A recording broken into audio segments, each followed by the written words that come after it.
A great weekend. We had my grandson's first birthday party at our house Saturday, so that was fun. Yeah, so we had a birthday party at our house for my grandson, his first birthday, and he got all these toys and all these people, and he was just so happy that day. And of course, he's happy every day. He's the happiest little fellow. But we had like 26 people, I think I counted at the house, and it was very comfortable because we built a big house in order to entertain. Like, at holidays, we can have a bunch of people there and everybody's got room. And that's what it felt like. With 26 people, everyone had room. So that was our first big test of our new house there, new expansion on our house. So, all right.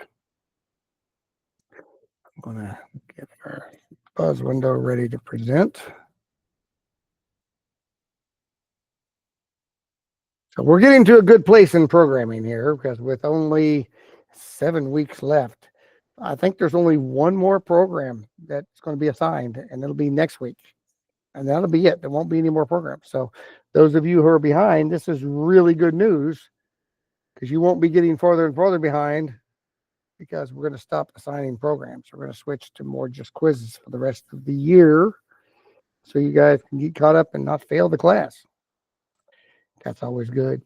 So, all right, how many we got in here now? We got 18. That's 75%. We're going to have to run with that because it's almost 7:20 already. So, all right, very good, very good. But anyway, let's move on. Here we are getting into April. I know it's testing month with like Atlas testing, work keys testing for seniors. There's all going to be all kinds of stuff going on this month. We've got parent-teacher conferences next week on Tuesday. Next week on Tuesday, we got our last parent-teacher conferences of the year. April just gets busy. It'll just fly by before we know it. So let me pull up our lesson for the week and let's jump into it here. Oh, blanky. There we go. All right, let's take a look at the grade screen as usual. The best place to start your week in Buzz each time. Let's see. Oh, I did not get my testing program in. I wrote testing program more than once last week and I never turned it in. I got to turn in my testing program, but we are on the ethics of programming. The ethics of programming this week. And then next week, we're going to look at coding and careers. But you should have the 601 testing turned in. Like I said, I didn't, even though I wrote it more than once last week. I think I wrote it Wednesday, Thursday, and Friday in class. So 6.02, let's take a look. There we go. Don't be evil. I love it. That's actually in Google's code of conduct. Google's code of conduct actually contains the words, don't be evil, because that's easy to do on the internet, right? But there's a lot of debate throughout the years of what does this really mean? And does Google really follow its own code? Google's official wording goes like this. Don't be evil. Googlers generally apply these words to how we serve our users, but don't be evil is much more than that. Yes, it's about providing our users unbiased access to information, focusing on their needs and giving them the best products and services that we can. But it's also about doing the right thing more generally, following the law, acting honorably, and treating each other with respect. So you can see where there's been lots of debate over whether they follow their own code, because you can find lots of debate in the internet on whether their information is unbiased. Debates have surrounded Google's "don't be evil" statement. It has actively censored certain information in searches, right? That's where that bias comes in, when it actually censors stuff, especially in countries with strict information laws. In 2013, it was also accused of avoiding paying taxes in the United Kingdom. The question is simple, but the answer is complex. What are the ethics of programming? Ethics apply in business, doing the right thing because it's the right thing. Ethics. So after completing this lesson, you'll be able to describe the ethical responsibilities of computer programmers, Describe various security risks and threats to computer systems. Explain what enterprise software systems are and how they impact businesses. Explain the importance of having a disaster or emergency response plan, and identify methods to store and backup data. So we're learning a lot this week. Go to page 2. Ethics for the win. So a programmer's job is not just writing program code. It's also maintaining it, ensuring that its accuracy and security. Because programmers have access to lots of sensitive information, they have an ethical responsibility to protect users' privacy and data. Just because a program can be written to do something doesn't mean that it should, ethically speaking. Here's just a few ethical guidelines from the Association for Computing Machinery, Code of Ethics and Professional Conduct. Code of Ethics: contribute to society and human well-being. As a programmer, you should contribute to the well-being of society. A programmer should develop programs that help improve society, reduce threats, and make everyday activities easier. Avoid harm to others. Programmers have a responsibility to minimize the risk of harm due to loss of information by adhering to testing and design standards to avoid coding errors or security issues.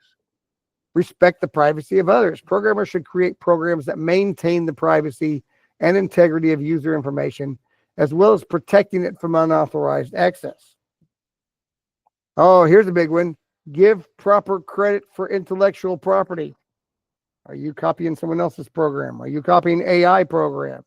Are you using other people's program and calling it your own? Programmers are obligated to recognize and credit any use of other people's work, even if it's not protected by copyright law or patent. It is unethical to take credit for someone else's work as your own. Access computing and communication resources only when authorized to do so. Because as a programmer, you may be able to have a lot of access to resources. But having access to information is critical in a democracy and global society. Programmers, like all citizens, should strive for equal access to information, while also considering that access to information may not include the right to distribute that information to others. Just because you may have access to it doesn't mean it's public. Let's take a look at the following questions and consider. All right, I'm going to look in the chat here. So this will be yes or no questions in the chat. Is it ethical for a company to record an information about a person's interests so they can make targeted sales suggestions later? What a great question. When you're browsing the internet, is it ethical for a company to record what you're looking at, so when you're on their app, it's giving you ads about that stuff? They're spying on what you're doing. Most everyone's saying no. This is just a poll. This is not a yes or no question because it's an opinion. But now you see most of these websites have where you can opt out of that because they're realizing that people have a problem with it. Let's vote and see what most people are saying. 60% of people say no, they shouldn't do that.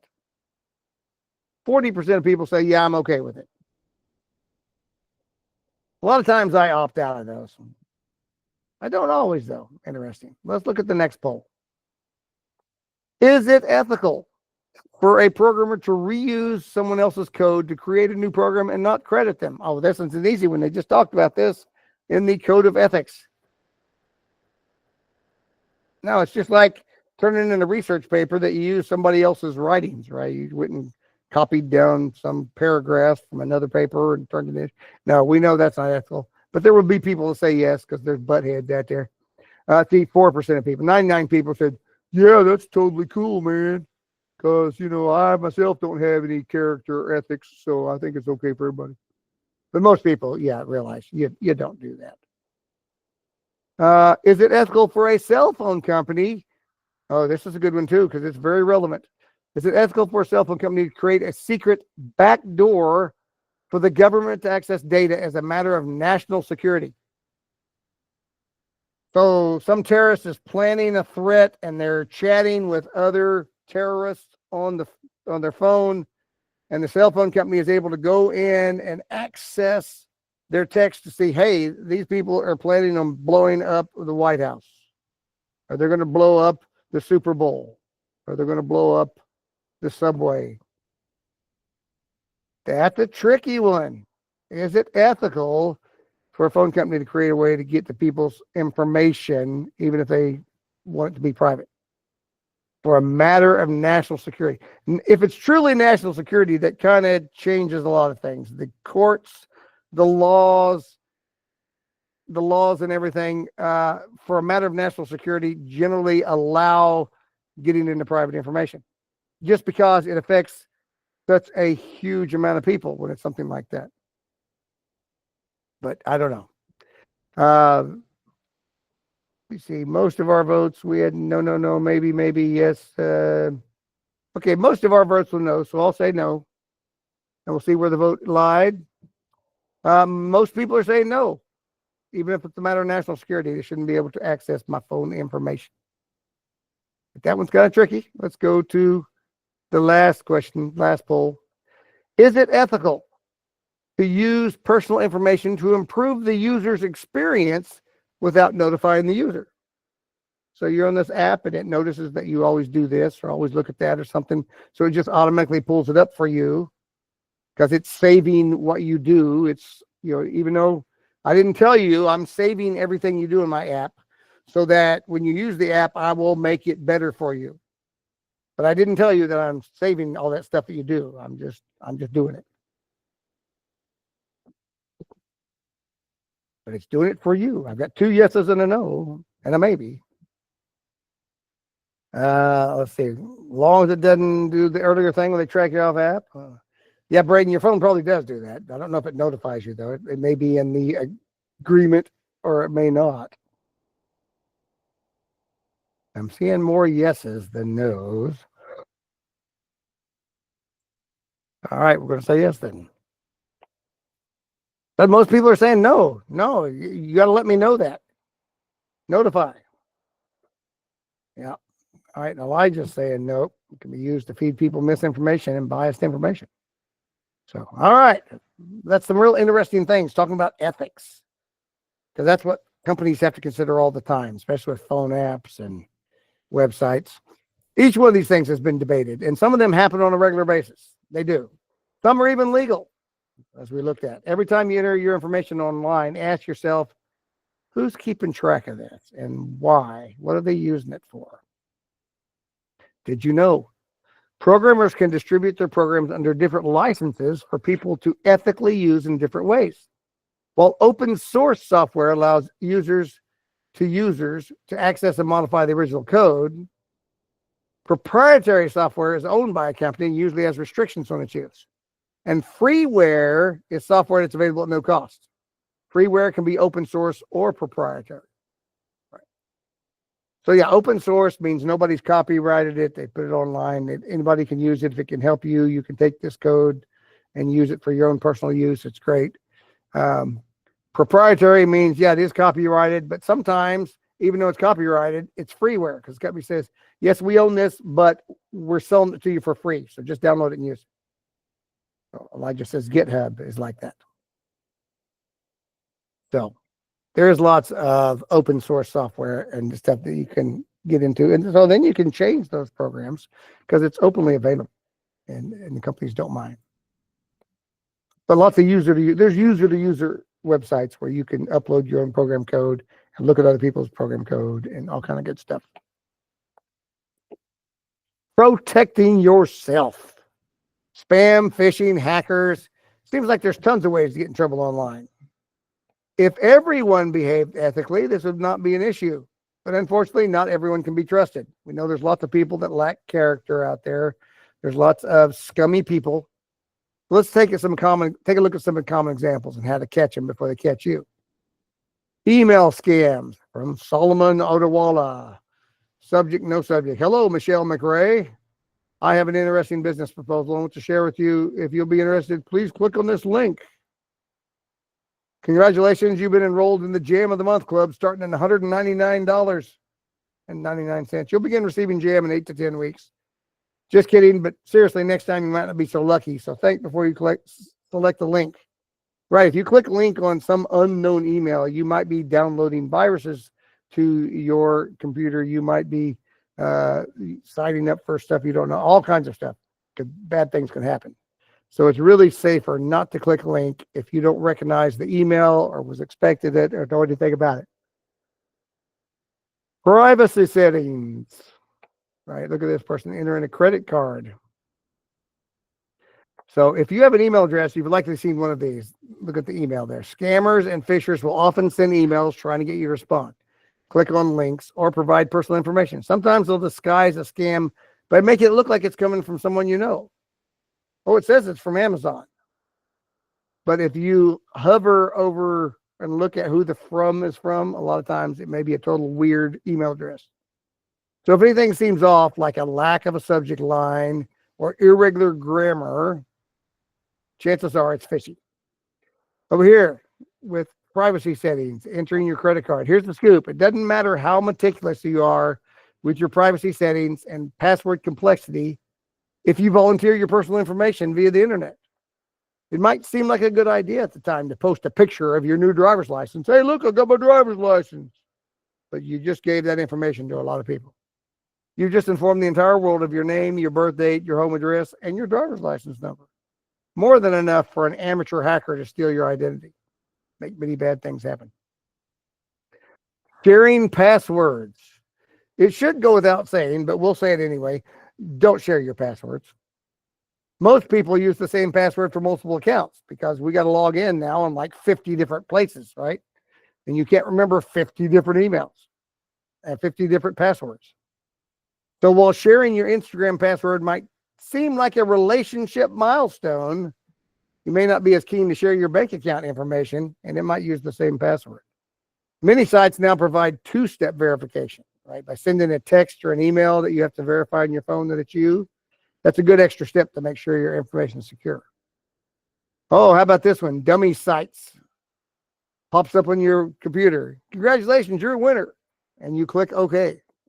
Unfortunately, clicking on these online pop-ups does not make you a winner. It's usually easy to spot as fakes, but more advanced hackers will go as far as creating almost perfect duplicates of well-known sites to trick you into inputting personal information. Enter your name and address here. We'll send you your gift. Be on the lookout for inconsistent URLs. The website doesn't look right. Like I said, you supposedly won something from Amazon, but when you look up at the top, it's not Amazon.com. It's Amazon.business.eu.8, and have all kinds of extra stuff on it. If you're forced to navigate to an external link, look for consistent copyright tags at the bottom of each page, because there's usually something you can see to prove it's fake. Business security. Just like you have to protect your personal information, businesses also responsible for keeping their information secure. On the business level, that information is integrated with its enterprise software that's designed for organizations, not for individuals. This is software that meets the needs of an organization rather than individual users.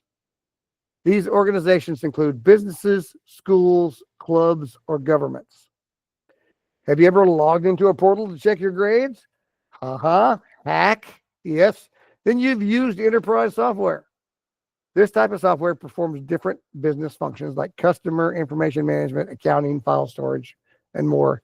And in your case, it has your name, it has your address, it has your email, it has your parents' information, it has all of your classes' information, it has your grades. You know, Hack has a lot of personal information about you. And so it is the responsibility of the state who manages Hack to make sure that that is kept private and no one else can access that information. Enterprise software helps organizations function more efficiently because the software is built specifically for business rather than individual use. In the world of enterprise software, many companies end up with access to a lot of information.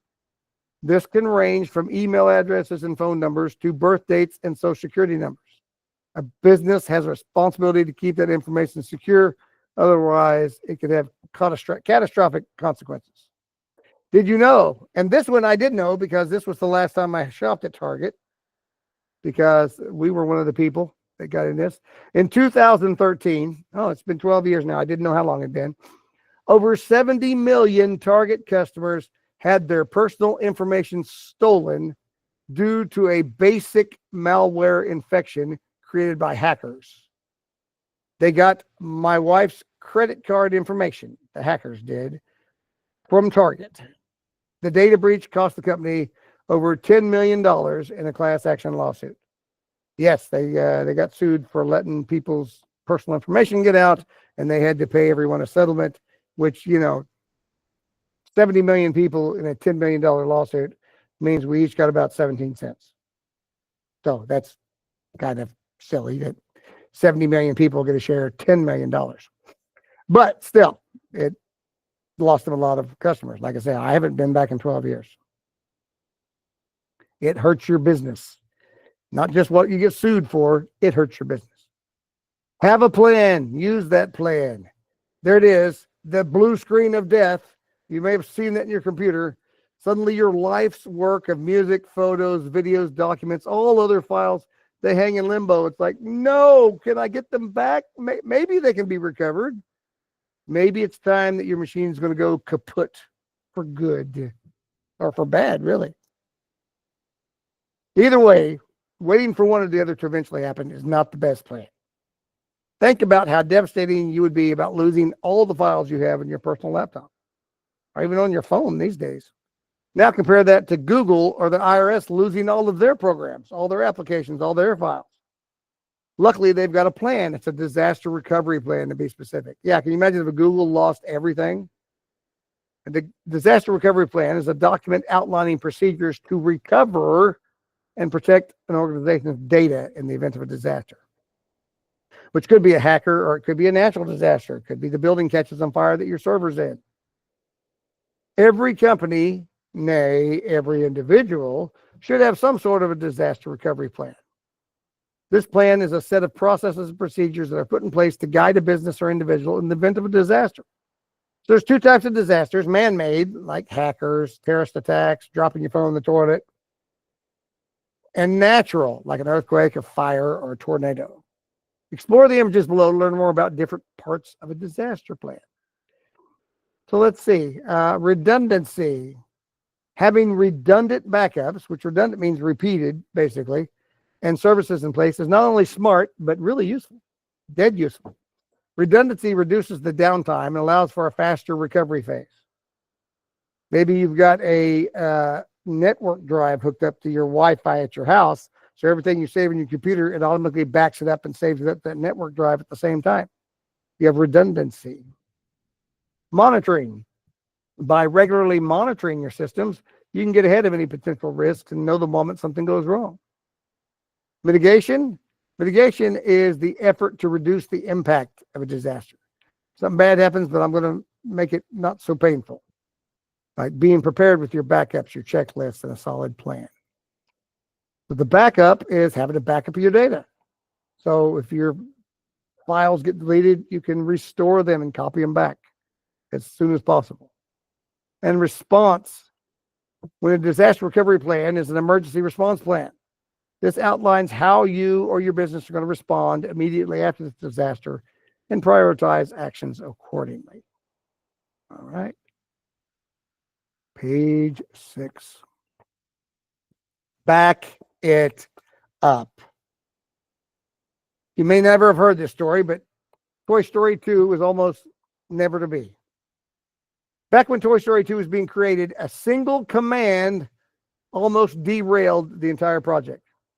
In his book, Creativity Incorporated, Pixar co-founder Ed Catmull recalls that someone entered this command, '/bin/rm/-r -f asterisk, on the drive, on the computer drive where the film's files were kept. This command tells it, remove all files, delete everything. And it did. It deleted all the files for Toy Story 2. First, Woody's hat disappeared, and then his boots, and then he disappeared entirely, they remembered. They were looking at all this stuff on the computer, and it was just disappearing right before their eyes. Whole sequences, poof, were deleted from the drive. Scenes were disappearing right in front of their face because someone entered this command by mistake onto that hard drive, and that deletes everything. And what happened? Naturally, they went to restore the files from a backup, only to find their backup system had failed. Toy Story 2 was gone and deleted. But here's the crazy thing. Luckily, another one of the employees had made an entire copy of the film to use while she worked from home. She made a copy to take home so she could work on the movie at her house. And that saved the day because she was able to bring a copy back and restore all the files back at the studio where they could get back to completing it. So let's say this together. Back up your files and do it right. There's a few different types of backups, as well as different technology used to store backups. Can you imagine having all that computer programming for Toy Story 2 deleted and having to start over? You might not even do it because that'd be tons of money. I'm sure it was millions of dollars worth of time and labor went into that. So here's the type of backups. You can do a full backup, which you back up everything, all your data. It's the slowest backup time because it's going to take time to copy every single thing. It also takes the longest to restore. Your restore time is the slowest. And it takes the most storage space. Okay, you could do an incremental backup where your drive compares to see what's new or modified since the last time I did this. So it will only back up the new stuff because it's already got copies of the stuff that was there last time. That's pretty fast. It doesn't take a whole lot of time to restore, and it takes the least amount of storage space because it's only copying the new stuff. There's a differential backup. That's everything since the last full backup. Right? It may not be, there may be things that besides the new and modified files, like system files and other stuff like that. So everything since the last backup. A moderate amount of time, pretty fast to restore, moderate amount of storage space. Or it could be a mirror backup. It just mirrors any new or modified files or folders. It's the fastest backup, the fastest restore, and takes a lot of storage space because it just makes a mirror copy of everything. So whether it be a human error or a hurricane, having a plan with the right backups will definitely help. Not only will it reduce downtime, it'll also have you up and running as soon as possible. Select the following images to see some of those common ways to store and access your backup data. So this is very popular. An external hard drive. I think I have 3 of those now. This traditional backup stores your data to local media that's external to your computer. You plug your phone into it, your laptop, tablet. This backup includes thumb drives. Could be a thumb drive. Could be an external USB hard drive, disk drive. Could be a tape backup device. There's lots of options for this now, but it's an external drive that's not built into your computer. Could be a network attached storage. It is storage that hooked into your network at your house. It syncs your files and folders into a storage device located on your network, and only those authorized to be in your network will be able to access it. But it was nice. I had this set up at my house for a while. In my router, I had an external drive, actually like this, plugged into my router to where any computer in my house could pull files off of there. We could all save pictures and pull the same files from that centralized network storage. There are optical drives like CDs or DVD drives. You can store low storage data that you'd like to share, music, movies, pictures, applications, for low cost, but they have a short lifespan with slower read and write speeds. Or everyone's familiar with online backup services known as the cloud. This is a storage option that allows you to access your backup data via an online service, accessible anywhere you can connect to the internet. Limited storage space is often free and increased storage offered at a rate. Yeah, generally, you always have access to some certain amount with your account. Well, you get like 100 gigabytes free. And of course, you have 500 gigabytes of data. So they're happy to charge you, $29 a month or a year or whatever their services are to store more stuff for you, to basically rent their space. So that's the end of the lesson. But we'll learn a lot about the ethics of programming and how to back up things. Let's look at our assignment. It is a 10-question quiz. This is a bigger one. True or false? Which of the following is considered unethical? What's an example of enterprise software? How can an online store utilize enterprise software? True or false? Which of the following is considered a security threat? What's one way to protect against a security threat? In order to avoid phishing scams, delete suspicious, fill in the blank. And then another true or false, and what backup type should be used to back up all data since the last full backup. 10 questions this week. Next week, we will have our last program of the year. So we're almost through writing programs. And we'll just be doing quizzes from that point on. And we're going to switch into looking at a lot of cybersecurity. So this is kind of a preview of how we're going to finish the year. We're talking about keeping things safe and secure, because that's a big problem these days. Hackers aren't going away. There's going to be more and more hackers constantly. So it's important for us to know something about how to protect ourselves from getting scammed and all that kind of stuff. So, all right, guys, that's it. 10 questions. You should be able to get this done before your next class. This is not a B day. Verified in my little calendar I got back here now. It is an A day. So we will have class Wednesday and Friday if you need help writing programs, or if you just want to come by and say howdy. All right, guys, have a great week.